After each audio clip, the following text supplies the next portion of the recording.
Venom has finally hit theaters, and the ending, particularly its mid-credits scene, sets up where Tom Hardy's Eddie Brock and his symbiote buddy might be headed. We break it down. Warning, full spoilers ahead.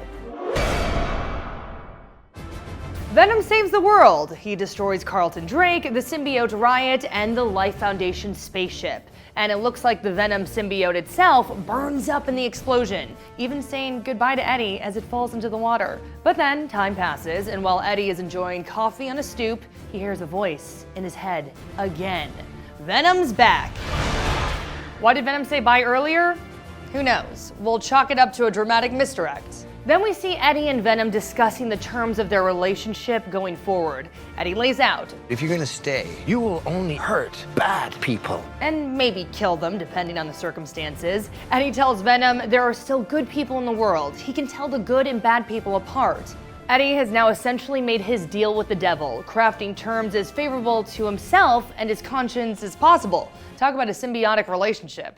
And that pact is immediately put to the test during the very final scene, right before the end credits roll. Eddie enters his neighborhood convenience store, run by his friend, Mrs. Chen, to buy some dinner, even allowing Venom to have a say in what they should eat. That's when a gun-wielding hoodlum enters. This looks like a job for Venom.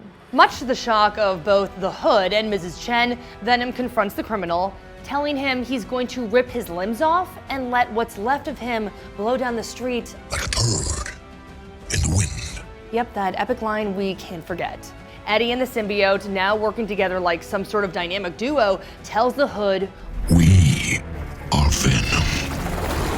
Apparently, this Hood is one of the bad guys that Venom can kill. The symbiote's jaws expand. Venom lunges into the camera, devouring the thief. Eddie quips to a shocked Mrs. Chen, I have a parasite. A term the Venom voice in his head finds offensive.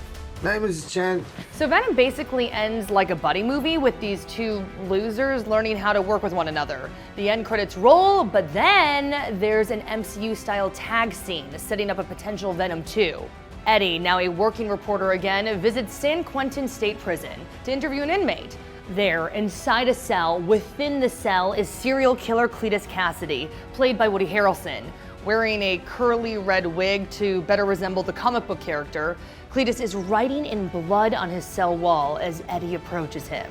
Cletus, his intense gaze locked on Eddie, vows that when he escapes prison, there will be carnage, because he becomes the Venom villain, Carnage. Get it? In the Marvel Comics, sadistic career criminal and killer Cletus Cassidy bonds with the symbiote and becomes the savage, red-hued Carnage, basically a bigger, badder version of Venom, and almost unstoppable force of destruction.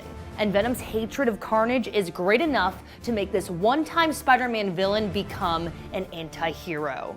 Director Ruben Fleischer told IGN that he thinks Carnage is the most beloved of the Venom adversaries, with the exception of probably Spider-Man. He didn't want Carnage in the first film because Eddie and Venom's relationship needed to be established. But now that they've built their dynamic, quote, we can pit them against their biggest foe, which is Carnage. Fleischer also said he's excited about Harrelson playing the role, since Harrelson has been playing more heroic or comedic parts. He says seeing him go back to that darker place, seen in Natural Born Killers, will be incredible. As for how Carnage and Cletus will bond, in the comics, Carnage is a spawn of Venom. Cletus and Eddie are cellmates. But Fleischer says they steered away from that story. Eddie being in jail at the end would have been a bummer.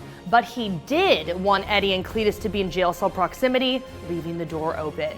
And while it's not really a part of Venom, it's worth noting that right before the end credits are over, Sony Pictures included a roughly 5-minute preview of their forthcoming animated movie Spider-Man Into the SpiderVerse.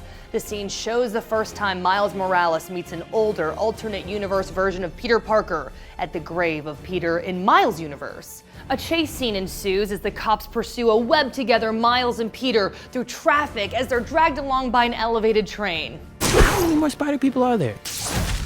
Well, are you excited about Into the Spider-Verse, a Venom sequel with Carnage? Tell us in the comments section. And for more on Venom, check out our movie review, plus our breakdown of all the Easter eggs we found in the film. And as always, be sure to follow and subscribe to IGN wherever you like to watch.